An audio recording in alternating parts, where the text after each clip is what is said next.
트럼프 지지율이나 이런 걸 보면 불안불안한 모습들은 좀 이어지고 있습니다.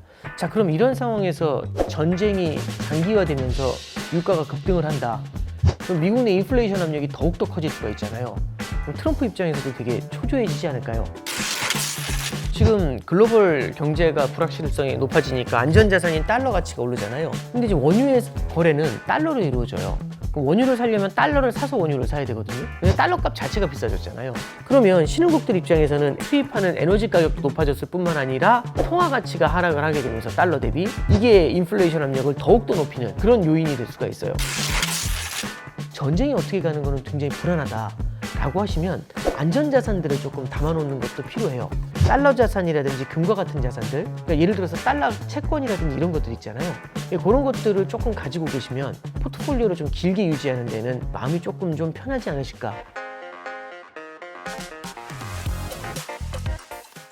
안녕하세요. 오늘의 투자, 내일의 가치 머니 가이드 포 영월도 시작합니다. 저는 강호석입니다. 미국의 이란 공습 이후 중동 정세가 긴장 국면으로 들어가면서 글로벌 금융시장도 크게 요동치고 있습니다. 이번 전쟁은 유가와 환율, 그리고 주요 국가들의 통화 정책에도 영향을 미치고 있습니다. 투자자분들 입장에서는 헤아릴 변수가 정말 많아진 시기인데요. 신한 프리미어 패스파인더의 오건영 단장과 함께 국제 정세와 거시경제 현안 살펴보겠습니다. 2달 만에 뵙습니다. 안녕하세요. 네. 안녕하세요. 네, 불러주셔서 감사드립니다. 트럼프 얘기 좀 나눠보죠. 이게 트럼프 발언에 따라서 증시랑 유가가 계속 출렁이는 상황 반복되고 있어요. 근데 1년 전 관세 전쟁 때 보면 트럼프가 약간 사태에서 발을 뺐었잖아요. 그리고 그걸 트럼프를 조롱하는 의미로 타코라는 표현 많이 쓰는데 이번에도 그게 반복될 수도 있을까요? 아니, 조심스럽긴 합니다만 저는 가능성이 좀 높다라고 생각을 하는데 조금 더 높다라는 쪽에 무게를 두려고 하는 이유가 이제 이렇게 보시면 될 것 같아요. 그러니까 이번에 이제 이란 사태잖아요. 일반적인 전쟁하고 중동에서 하는 전쟁은 조금 다른 게 일반적으로 전쟁이 일어나게 되면 실물 경기의 침체 우려가 커지게 돼요. 근데 중동에서 전쟁이 일어나면 실물 경기 둔화의 우려도 있지만 에너지의 수급이 막히게 되면서 유가가 뛰는 문제가 생기거든요. 그래서 특히 이란 같은 경우는 호르무즈 해협이라는 게 있잖아요. 단순히 이란산 원유만의 문제가 아니라 중동 국가들의 LNG라든지 아니면 식품이라든지 이런 것들이 다 문제가 될 수가 있어요. 이게 무슨 문제를 만들게 되냐면은 미국 내에서는 인플레이션 압력으로 작용이 되거든요. 유가가 올라가면서. 근데 아시겠지만은 지금 미국에서 가장 큰 이슈가 되는 게 어포더빌러티입니다. 그러니까 미국 사람들 자체도 인플레이션에 대해서 되게 민감하잖아요. 트럼프도 그래서 이제 맘다니 얘기도 있지만 작년 말 올해 초에 무슨 얘기하냐면 어포더빌러티는 민주당이 만들어낸 허상이다 이런 얘기도 했고, 그 다음에 지금 물가가 높은 건 나 때문이 아니라 바이든 때문이다. 나는 바이든이 올려놓은 인플레이션을 지금 해결하고 있다 이렇게 얘기하고 있는데 마음이 초조해질 수밖에 없는 게 이렇게 보시면 될 것 같아요. 미국 사회도 양극화돼 있거든요. 양극화돼 있다는 거는 고소득층과 저소득층이 있는 거잖아요. 고소득층은 물가가 올라도 소득이 높은 편이고 자산이 많아요. 자산 가격의 상승이 물가의 상승을 해지해 주거든요. 근데 저소득층은 소득도 낮은데 자산도 별로 없잖아요. 그런 상태에서 물가가 뛰면 너무 힘든 겁니다. 근데 아시겠지만 중간선거에서 표수는요, 고소득층보다는 저소득층이 많죠. 이게 의미하는 바는 물가가 이렇게 계속 높은 수준을 유지하면 트럼프가 11월 달 중간선거에서 굉장히 힘들 수 있다는 겁니다.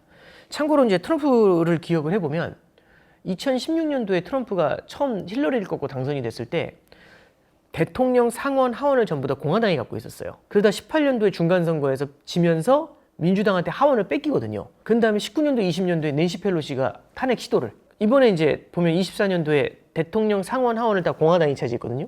근데 이제 올해 중간선거잖아요. 신경 쓰이지 않을까요? 그래서 트럼프가 그 얘기했죠. 만약 이번에 중간선거 지면 저쪽에서 민주당에서 날 탄핵할 거야. 뭐 이런 얘기를 막 혼잣말처럼 하더라고요. 폴리마켓인가요? 거기서 뭐 트럼프 지지율이나 이런 걸 보면 불안불안한 모습들은 좀 이어지고 있습니다. 자, 그럼 이런 상황에서 전쟁이 장기화되면서 유가가 급등을 한다. 그럼 미국 내 인플레이션 압력이 더욱더 커질 수가 있잖아요. 작년에 관세 때 한번 기억을 해보시면 이런 그림이 나타났었어요. 2월 달부터 시작해서 USMCA라고 하죠. 이제 캐나다하고 멕시코한테 관세를 때리면서 흔들면서 들어갔거든요. 그리고 1월 20일 날 취임을 하면서 200개 행정명령에 사인을 하면서 전운이 감돌게 만들었었어요. 그러면서 이제 3월달, 4월달 거쳐가지고 185개국의 상호관세를 때린 게 해방의 날이었죠. 그 해방의 날 상호관세를 때렸을 때 시장이 요동을 치기 시작을 해요. 기자들이 물어보죠. 트럼프랑 그 인사들한테. 트럼프는 뭐라고 했냐면 이건 단기적으로 이런 건 감내해야 된다. 미국의 중장기적으로 아름다운 성장이 기다리고 있다. 이런 코멘트를 했고, 벨센트 재무장관은 이렇게 시장이 흔들리면 정부가 돈을 풀거나 해서 부양해줘야 되지 않냐, 아니 물러서 줘야 되지 않냐. 그러니까 지금 시장이 디톡스의 과정을 거쳐야 된다고 얘기를 해요. 이 디톡스라는 단어가 그때 유명했거든요. 뭐냐면 문제만 터지면 와가지고 막 다 돈 뿌려가지고 메워주니까 다 중독돼 있다. 이거 디톡스의 기간이 필요하다. 이런 얘기했고, 캐롤라인 레빗이 뭐라고 하냐면, 대변인이죠. 아니 지금 주가 좀 떨어진다고 정책을 어떻게 후퇴시키냐. 우리는 하루하루 주가에 일일비하지 않는다 이랬거든요. 그게 한 4월 2일, 3일 그랬어요. 막 그랬는데 4월 9일 날 시장이 너무 흔들리니까 거기서 90일 유예가 나오죠. 그때부터 그 타코라는 말이 조금씩 흘러나오기 시작을 했어요. 그러면 과연 트럼프는 그때 왜 물러났을까? 금융시장이 흔들린다는 게 실물 경제에 생각보다 큰 영향을 줄 수가 있겠죠. 이게 두려웠을 거예요. 그러면 그 스토리를 갖고서 지금으로 돌아오는 거죠. 트럼프 행정부 입장에서 가장 중요한 건 관세입니다. 그때 당시에 관세에서 물러서지 않아 트럼프는, 이런 얘기 했었다가 다들 물러서는 걸 보면서 깜짝 놀라거든요. 이번에도 보면 이란에서 그럼 물러서지 않을까요? 어떨까요? 만약에 금융시장이 흔들리고 중간 선거에 좀 민감도가 높아지게 되면은 트럼프도 엑시트 스트래터지죠. 출구 전략을 아마 찾게 되지 않을까 싶고요. 그런 걸 요즘 좀 집중해서 보고 있어요. 트럼프의 코멘트들을 보면은 에너지 가격에 대한 코멘트가 유독 많이 늘어났어요. 그리고 이스라엘한테 얘기했거든요. 이란의 원전시설, 유전시설 폭격하지 말라고. 이게 함의하는 바가 되게 클 것 같아요. 물론 그럴 수 있죠. 전쟁이 끝났을 때 이란의 유전에 대해서 자기들이 수혜를 볼 수 있는 걸 찾아야 된다. 그런 의도에서도 있겠지만, 혹시라도 잘못 자극해서 유가가 더 올라가는 게 부담스러울 수도 있었겠죠. 그래서 이제 굉장히 여러 가지 함의에서 좀 바라보고 있는데, 트럼프 입장에서도 에너지에 대해서 신경 쓰는 면은 굉장히 커지는 것 같다. 그리고 이런 것들이 에너지 가격이 뛰거나 금융시장이 흔들렸을 때는 타코의 가능성을 좀 높일 수 있다. 이런 생각은 좀 하고 있습니다.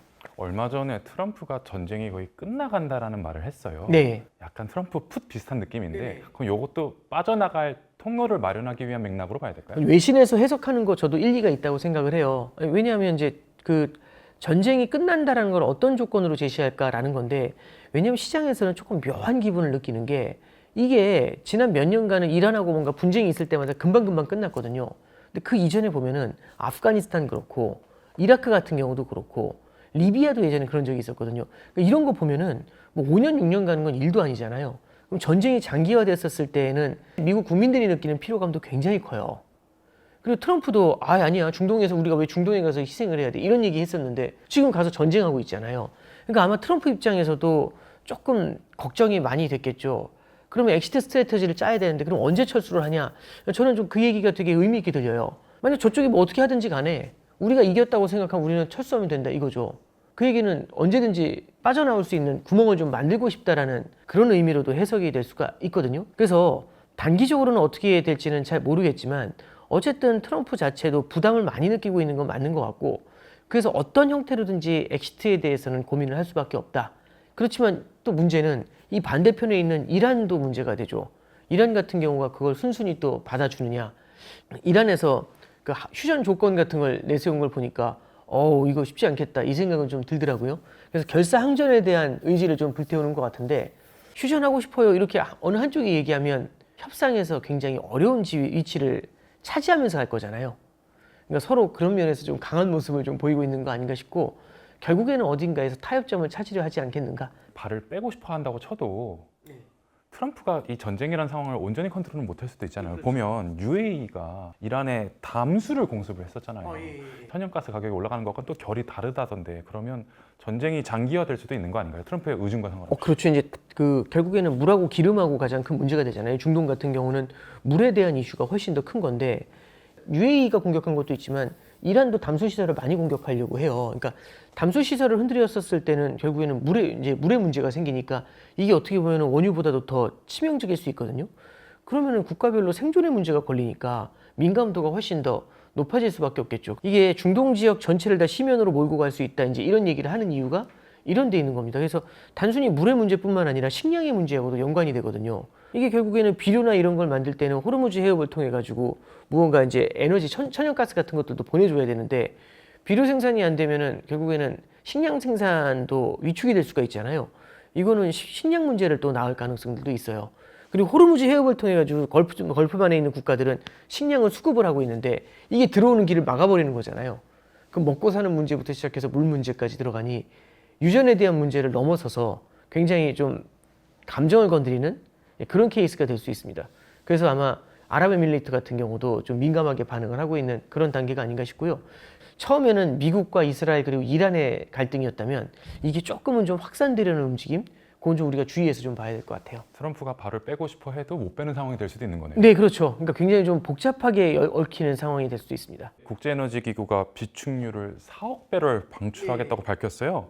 근데 오히려 간밤 사이에 유가는 큰 폭으로 올랐습니다. 이건 왜 그런가요? 이게 결국에는 원유의 방출은요, 유가를 하락시키는 요인이 될 수가 있어요. 근데 이 전쟁이 생각보다 쉽지 않겠다, 이렇게 반대편에 또 해석을 하면 원유의 방출 때문에, 전략 비축유의 방출 때문에 유가가 내려가는데 오히려 다른 갈등이 생기게 되면 내려간 이상으로 올라가게 만드는 거죠. 그러니까 하락과 상승 요인이 같이 부딪히는데 하락 요인보다 상승 요인이 강하면 덜 상승하고 끝나겠죠. 그래서 지금은 유가가 올라가는 이유가 그런 데에 있다고 보고요. 이란이 결사항전의 의지를 불태우는 것들, 이런 것들을 보면서, 그리고 또 트럼프 행정부에서도 이거 쉽게 물러나지 않을 것이다, 이런 의지들을 좀 확인을 하면서 장기전에 대한 걱정을 조금 더 크게 하고 있는 것 같아요. 만약 전략 비축유에 대한 얘기도 나오지 않았으면 아마 유가가 더 올랐겠죠. 호르무즈 해협의 버틀렉이 장기화될 거다라는 전망 때문인 거죠. 어쨌든 미국 물가에도 부담이 될 거고 이게 전 세계 인플레이션에도 영향을 줄 것 같은데 전쟁이 장기화되면 전 세계적으로 인플레이션 우려가 커지는 건 불가피한가요? 그렇죠. 이게 유가가 올라가는 것도 있지만 그냥 직관적으로 보시죠. 지금 글로벌 경제가 불확실성이 높아지니까 안전자산인 달러 가치가 오르잖아요. 근데 이제 원유의 거래는 달러로 이루어져요. 그럼 원유를 사려면 달러를 사서 원유를 사야 되거든요. 근데 달러 값 자체가 비싸졌잖아요. 우리나라를 한번 생각해 보면 국제 유가가 배럴당 한 60불 해요. 환율이 한 1,400원 합니다. 배럴당 60달러인데 이게 달러당 1,400원이니까. 그래서 1배럴을 원화로 환산하면 60 곱하기 1,400이 돼요. 근데 이제 문제는 이게 유가가 뛰잖아요. 그럼 100불이 돼요. 100불인데 환율이 1,500원이죠. 그럼 100 곱하기 1,500이 됩니다. 그럼 유가 올라간 것도 있지만 환율 올라간 것들도 같이 카운트해야 되잖아요. 그럼 물가 상승 압력이 그만큼 높아지게 되죠. 지금 보시면 신흥국들 통화 가치가 달러 대비해서 떨어지고 있어요. 특히 인도 같은 경우는 루피아 가치가 사상 최저치거든요. 그러니까 환율이 그만큼 높아졌다는 얘기죠. 그러면 신흥국들 입장에서는 에너지 수입하는 에너지 가격도 높아졌을 뿐만 아니라 통화 가치가 하락을 하게 되면서 달러 대비 이게 인플레이션 압력을 더욱더 높이는 그런 요인이 될 수가 있어요. 그래서 신흥국한테 좀 부담스러운 요인이 되는 거는 팩트인 것 같습니다. 그래도 주요 국가들은 금리 인하 기조로 가려고 했었잖아요. 그럼 그런 큰 흐름조차 바뀔 여지가 있다는 건가요? 예, 그렇게 좀 볼 수 있는데 유가가 오른 거하고 통화 가치가 하락한 거 있죠. 그럼 이것 때문에 지금 물가가 뛰고 있잖아요. 그죠? 그러면 물가가 뛰면은 금리를 인상해서 억제를 할 수밖에 없어요. 그리고 또 하나는 통화 가치가 계속 낮아지면 여기서 금리 인하를 하지 않습니까? 내 나라 통화 가치가 약세인데 금리까지 인하하면 통화 약세가 더 빨라질 수 있죠. 그러면은 환율이 더 올라간다는 얘기인데 그러면은 수입 물가가 더 올라간다는 얘기죠. 그러면은 나중에 금리를 더 많이 확 올려야 되잖아요. 그래서 이런 식으로 문제가 생겼을 때에는 나중에 결국엔 버티고 하다가 나중에 확 올려야 되는 문제가 생길 수 있으니까 미리 조금씩 인상을 하면서 충격을 갖다가 헛뿌리는 게 제일 중요한 방법이겠죠. 그래서 금리 인하를 얘기하다가 지금 유로존이라든지 영국 같은 경우는 금리 인상해야 되는 거 아니야? 이제 이런 얘기가 나오고 있는 겁니다. 전쟁이 장기화되면 각국의 중앙은행이 금리를 단계적으로 높일 수 있다. 그렇죠. 미국 같은 경우는 어떤가요? 어제 2월 CPI 발표된 거 보면 전년 동기 대비 2.4% 올라가지고 그래도 시장 예상 수준으로 나오긴 했어요. 네, 일단 시장은요 2월달 소비자 물가 지수가 2월 27일에 폭격이 일어났거든요. 반영이 안 됐네요. 예, 그렇죠. 그러니까 이란 전쟁이 반영이 안 됐다는 것 때문에 오히려 더 의미가 퇴색된 게 좀 있고요. 에너지 가격하고 주거비를 제외한 슈퍼코어 인플레이션이라는 게 있어요. 그냥 쉽게 서비스 물가라고 보시면 되는데 얘는 여전히 되게 높아져요. 거의 한 0.4, 0.3 정도 올라왔거든요. 그러면은 연간으로 따지면은 에너지하고 주거비라는 걸 제외해도 거의 4% 가까운 물가 상승세입니다. 그럼 이거 만만치 않아요. 그러니까 실제 미국에서 생활할 때 체감하는 서비스 물가 꽤 높아 보이거든요. 레스토랑 물가 같은 것들은요. 그러면은 당연히 이게 인플레이션 압력이 완화됐다라고 얘기하기 힘들 뿐더러 지금은 유가가 안정돼서 소비자 물가지수 그렇게 나오는데 전쟁 영향 때문에 유가가 큰 폭으로 급등해서 반영이 되면 다음 달, 다다음 달 물가에서는 뭔가 불안 요인이 분명히 나타날 수 있겠죠. 이제 국내 증시 얘기 좀 해야 될 것 같은데 이 전쟁 영향으로 주요 증시보다 코스피 변동성이 엄청 커졌어요. 그렇죠.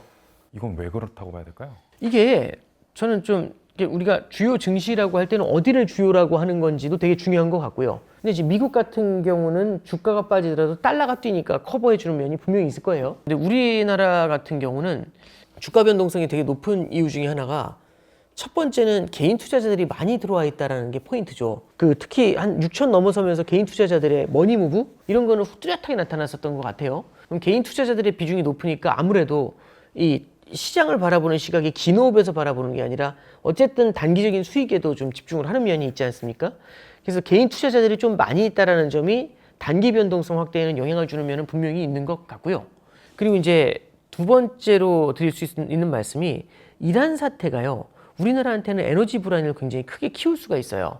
우리는 중동산 원유 에너지에 대해서 의존도가 높은 편이거든요. 그럼 호르무즈 해협이 막히면 에너지 리스크 때문에 되게 힘들어지겠죠. 우리나라 경제가. 그럼 주가가 확 빠져야죠. 근데 막은 줄 알았다가 풀릴 것 같으면 확 빠져 있다가 확 오를 것 같지 않으세요? 이 호르무즈 해협에 대해서 바라보면서 좋아진다, 단기다, 장기다, 단기다, 장기다 이렇게 전쟁이 어떻게 할지에 대해서 예상이 계속 갈팡질팡하니까 우리나라 주식시장 같은 경우는 이 변동폭이 더 크게 느껴질 수밖에 없고 이게 또 개인 투자자들이 많다 보니까 흔들리는 폭이 더 크게 보일 수 있겠죠. 저는 처음에는 유가가 폭등을 하면 약간 원론적으로는 항공이랑 석화산업만 직격탄을 맞을 거라 생각했는데 다 떨어지더라고요. 네. 이게 뭐 여러 가지 해석이 가능한데요.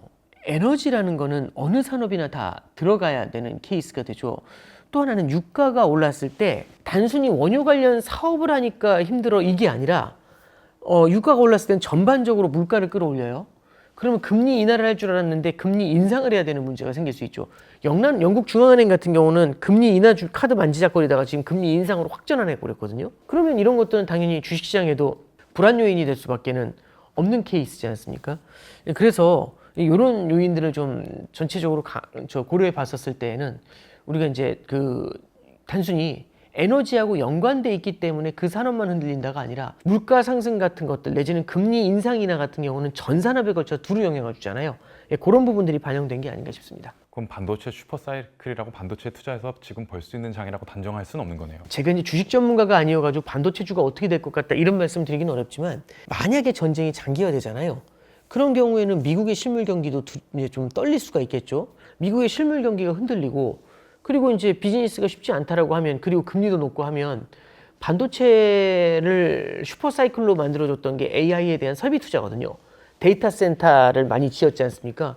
근데 만약 장사가 안 될 것 같으면은 데이터 센터에 대한 공사를 조금 미룰 수도 있겠죠. 이런 것들은 수익성 개선에는 좀 안 좋은 영향을 줄 수가 있겠죠. 그러면은 아무래도 이런 이란 전쟁 같은 게 오래 가면서 물가를 끌어올리는 게 아무래도 반도체 관련 주나 이런 쪽에도 실물 경기를 흔든다는 관점에서 봤을 때는 좀 부담스럽다 이렇게 정리할 수 있을 것 같습니다. 금리 변수 더불어서 당분간은 환율 변동성 이 정도는 불가피한가요? 결국에는 호르무즈가 막히냐 안 막히냐에 따른 건데 호르무즈가 막히면은 유가가 뛰기 때문에 우리나라는 원유 수입이 되게 높아요. 그 막히면은 원유를 비싼 값에 수입해야 되는데 그럼 무역 적자잖아요. 우리나라 지금 무역 흑자를 기록적으로 나타내고 있음에도 불구하고 작년에 사상 최대잖아요. 그럼에도 불구하고 지금 환율이 이렇게 높죠. 근데 만약 호르무즈 해협이 막히게 되면은 우리 무역 적자로 전환될 수 있습니다. 유가가 뭐 150 이렇게 가면은 그러면은 당연히 더 물가 압력도 높아지게 되겠죠. 환율 압력도 높아지게 되면은 한국은행 입장에서도 방향을 좀 고민을 할 수밖에 없는 상황이 될 수가 있습니다. 지금 투자자들은 어떻게 해야 될까요? 저는 일단 근데 투자자분들하고도 얘기를 나누다 보면 이분들도 아세요. 제가 이러한 사태가 어떻게 진행될지 모른다는 걸 아세요. 무슨 말씀이냐면 저기 언제 끝나요? 장기인가요? 단기인가요? 알 수 없잖아요. 그렇죠?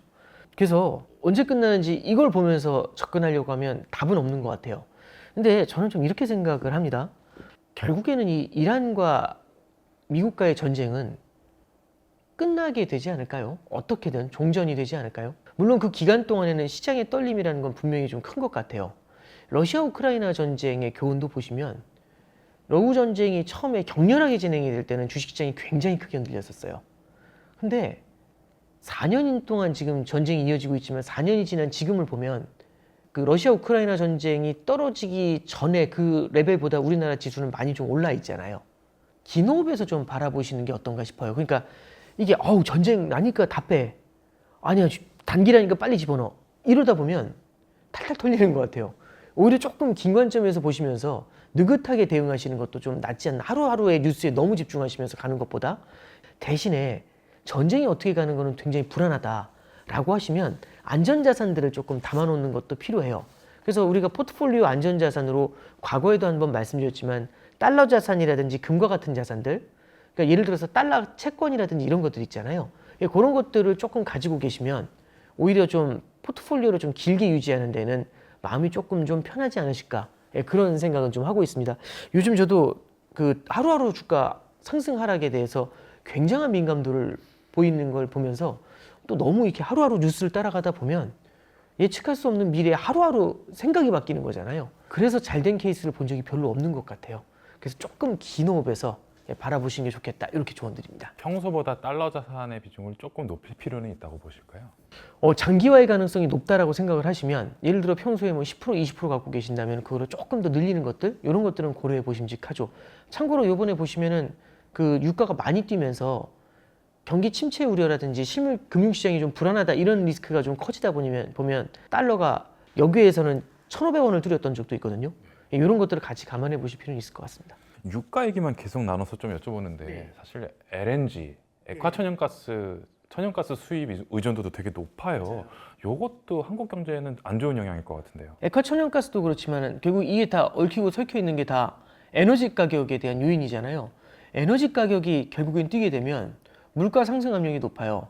2월달 한국은행 금통위에서 하는 총재 코멘트 한번 들어보면 물가하고 성장하고 금융 안정 중에 뭐가 제일 중요하냐? 단연코 물가거든요. 그러면은 우리 이제 그거였잖아요. 한국은행이 금리 인하를 더 해줘야 되는데, 근데 한국은행이 멈춰섰지 않습니까? 근데 오히려 여기서 유가가 올라가 버리면 LNG 가격이 뛰잖아요. 이거 수입하기가 어려워지면 금리를 인상해야 되는 요인이 생길 수 있어요. 참고로 한국은행이 유가가 높을 때는 금리 인상을 많이 검토하거든요. 우리는 에너지 수입 의존도가 높다 보니까 2008년도에 글로벌 금융위기 리만 파산하기 2달 전에 기준금리를 인상했었어요.